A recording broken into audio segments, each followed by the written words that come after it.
It's my feel-good breakfast show.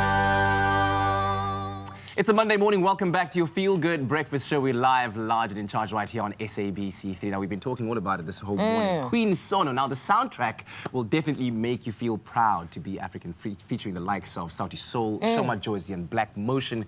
The 6-part series allows you to dive deep into the contemporary music scene of Africa with music that enhances the experience of the story. And we're joined by Queen Sono's music supervisor, Colin Gale, and multi-award-winning featured artist, Sauti Soul. And guess who just walked into the building? Ladies and gentlemen, yo, show my What's up? Yo, get in here. She literally just walked in. That's why she's saying hi to everyone. Great to have you all here. Looking absolutely amazing. You're bringing a different kind of energy on stage, so we appreciate you guys, all of you guys being here, you know. But we're just going to get into it, directly into it. In terms of, you know, the music on Queen Sono, what was the direction you were trying to take with the musical direction?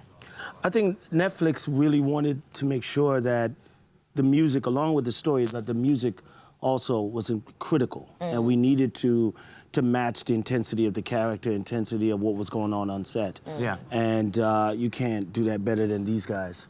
You know, they brought the heat to the table. So I think we just really, and we picked a lot of music from across the continent, not just SA.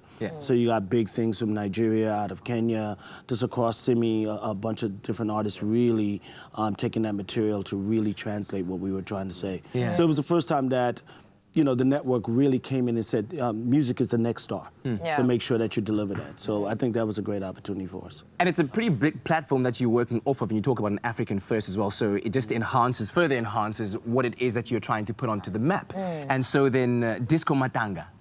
Yambakana. Did I get that right? Was that right?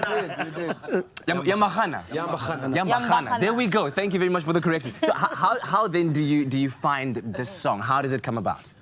You guys go for it. I don't think we recorded the song purposefully for the series. You know, we were just like hanging out with show in studio, and we were looking for a vibe for the both of us to jump on. And it just so happened that the song did fit the description of the series.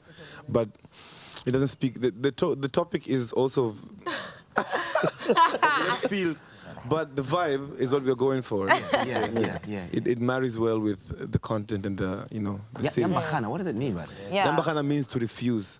So that makes perfect sense for Queen Sono, though. Exactly. Because she's rebellious. She's a rebel. And so these guys are singing about some rebellious kid who doesn't listen, doesn't do what they're told. And then when it's time to do my verse, I'm like, you know what? Instead of me also like attacking this kid, I'm gonna be that kid. Let me represent those kids. I'm that one now who doesn't listen, doesn't follow the rules. So I came through and I'm like, you know, I'm talking in my stuff, you know. And at some point I'm like, you know, I'm the principal. And that to me does fit with Queen Sono, because she's literally like, no one's gonna tell me what to do. I'm gonna do my own thing.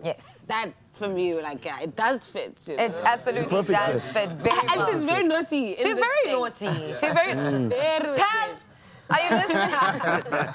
I mean, Madjozi, on that note, with your music, you grew up in Limpopo, you moved in your teens to Tanzania, right? And you've been around the world, especially African continents. What inspires you to create your music? You know what I mean? Like, in terms of the genres that you chose to follow and the kind of style that you present your music in? So for me, I always want to be whatever I need, right?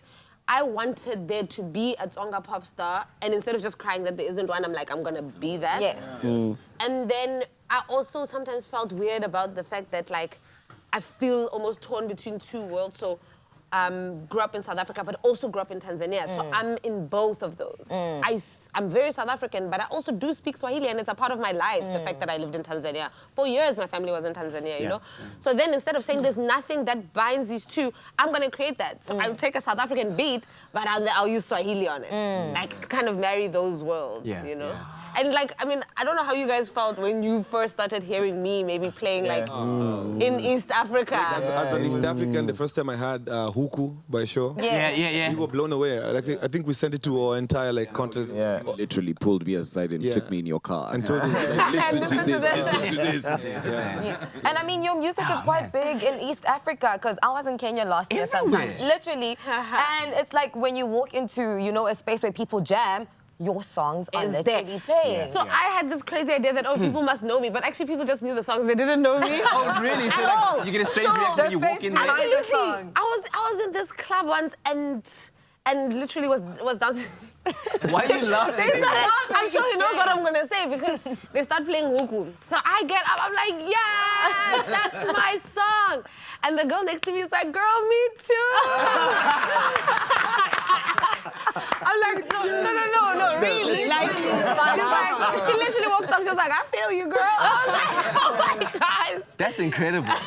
You know, I want to bring it back to you know, Queen Sono from a film perspective to a music perspective, and like I feel like the whole world is literally watching with big eyes right now on the African continent, and you as representatives from an artistic point of view of the continent, what do you want to say to the world? No, too many people.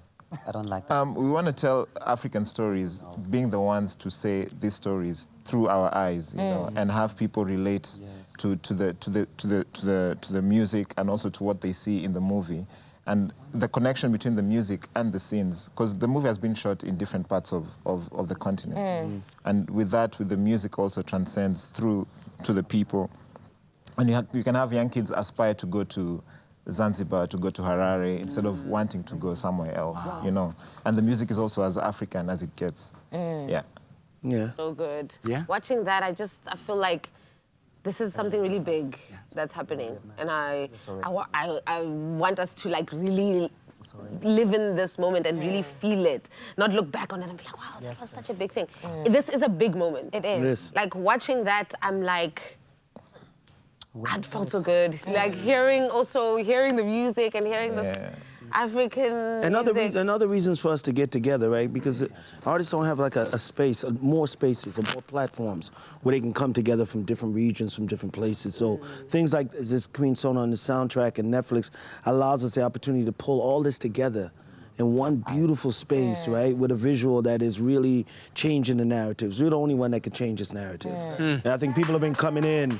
People have been coming in and trying to tell this story. It's our story, and we can tell that story, and we have the ability, and with partners and with music and traveling the world, it's an incredible opportunity. And I think that's what this Netflix gave us a runway. And Kaiso, the director, and he said, let's make sure that we keep driving this message. You know what I mean, with the music, and it's, you know, being able to pick up older songs, you know, not just current stuff, but catalog stuff from out of Niger. That was, it was just incredible.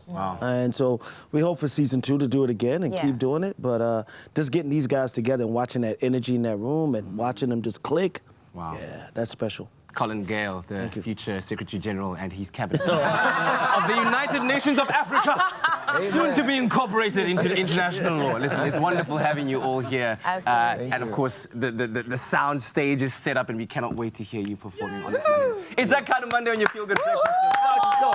Sauti, Madjozi in the studio.